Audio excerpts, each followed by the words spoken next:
আপনার কখনো ভয় হয় না আপনার ভবিষ্যৎ নিয়ে? প্রথমত ভাই, কারণ আপনি যা করছেন আজকে, আপনার মতো অনেকেই যারা করছেন, সবই তো ডকুমেন্টেড। হ্যাঁ, সব ডকুমেন্টেড। আপনি জানেন হয়তো যে আমি যখন আন্দোলনে, তখন আমি প্রথম জানি আমার ওয়াইফ কনসিভ করেছে এবং আমার বেশ কিছু কমপ্লেক্সিটি ছিল। তো আমি তো রামপুরে ছিলাম, একদম প্রতিদিনই মানে ওখানে একটা ভূমিকা রাখার যেহেতু আল্লাহ তৌফিক দিয়েছিল, তো কারোর কথাই যখন শুনছিলাম না, তখন আমার মনে আছে যে আমার ভাই আমার বোনের বাসা সবার বাসা কাছাকাছি। তো আমার ওয়াইফকে বলছিলাম, শুনছিলাম অন্য রুমে, যে ও বাসায় ঢুকলে আমার ফোন দিব, আমি বাহির থেকে তালা মেরে দিয়ে যাব। তো তখন দুটো কথা খুব মনে আছে। আমার ওয়াইফ একবারও নিষেধ করে নাই, কারণ জানছিল যে এই কাজটাই আমি জন্মের পর থেকে করতে চেয়েছিলাম, ইনসাফের লড়াইটা।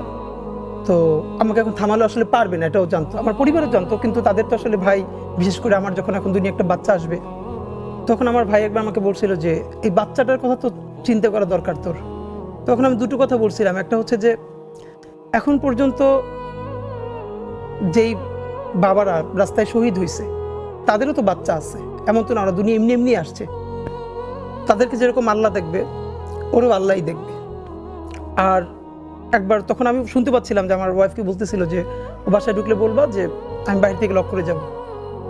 তখন আমার মনে আছে, আমি যখন বুঝতে পারছিলাম যে এরকমটা করতে পারে, তা আমার বাসার ছাদে পাশ থেকে অন্য পাশ থেকে বের হওয়া যায়, তাই আমি বলছিলাম যে যদি সত্যি এইটা করো, যদি আমি 7 তালা দিয়ে লাভ দিয়ে পড়ি, তখন তোমরা কি করবো, আমার বাঁচাইতে পারবা? তো আমার মা খুব মনে আছে যে আমি এমনিতে ভাই, আমি তো সবার ছোট, আর এমনিতেই ছোটবেলা থেকে আমি ভীষণ মানে একদম মায়ের সাথে থাকা আর কি। এখন আমি মানে বাড়ি গেলে মার কাছেই ঘুমাই। তো মা তো কান্নাকাটি করছিলই।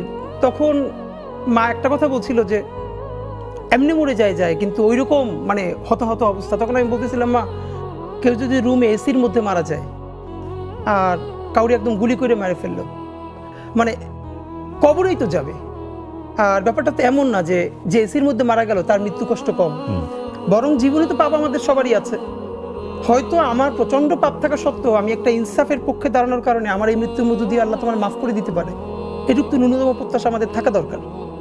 তো আমার মনে আছে যে হ্যাঁ, আর আমি যে কারণে ওই সময় এভাবে করতে পেরেছিলাম, সেটা হলো ওই যেই রক্তের মধ্য দিয়ে, আমি এটা অনেকবার বলেছি যে আমার পাশে কিভাবে একটা ছেলে শহীদ হচ্ছিল, আমি মিছিল দিচ্ছিলাম, আমরা এরকম করে করে, তো আমার পাশে একটা ছেলে ছিল, আমার চেয়েও বয়স কম, ওর পরনে একটা মাস্ক ছিল, হাতে লাঠি ছিল, এটা আমি অনেক শোতে বলেছি। তো হঠাৎ করে দেখি ও আমার মনে হয় একটু দূরে ছিল, লুটিয়ে পড়েছে, ওর পুরো মুখে মাস্কটা, হাতটা দুভাবে ছড়ানো, রাস্তার মাঝখানে গল গল করে রক্ত ড্রেনের দিকে চলে যাচ্ছে।